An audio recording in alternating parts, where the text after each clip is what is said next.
My name is Dennis DeSantis. I work for Ableton. My title is Head of Documentation, which means I'm in charge of writing the user documentation, sort of taking care of the education of users about how to use our products. And I also wrote this book recently called Making Music, 74 Creative Strategies for Electronic Music Producers.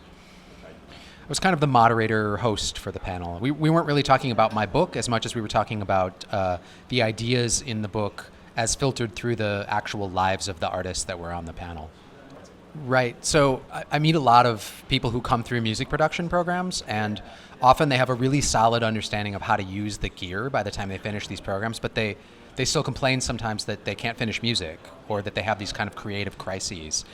And when I started to look around for other people who had tried to solve these problems, I came across more and more sort of very focused technical production tutorials.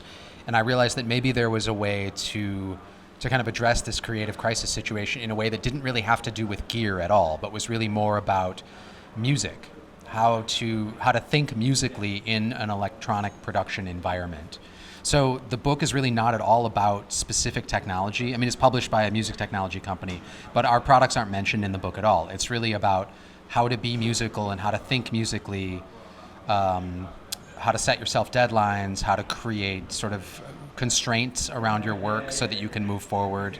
And then some really practical things like music theory tips, but always filtered through the lens of like the way electronic musicians think. It's very much written for and by electronic music producers.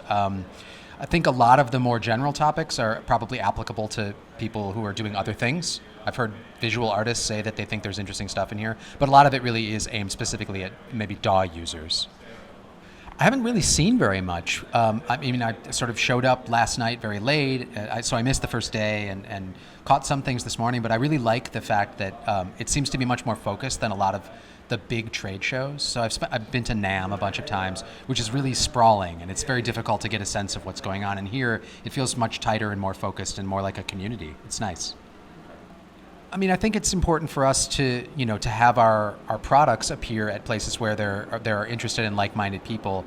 And it was important, I think, also to try to get some of these new ideas about what we're thinking about in terms of this book out into the broader electronic music production mainstream. I actually had no idea what was happening here besides my own panel and these artists that are performing tonight as part of this Ableton showcase. I probably should have done a little more homework, and I just didn't.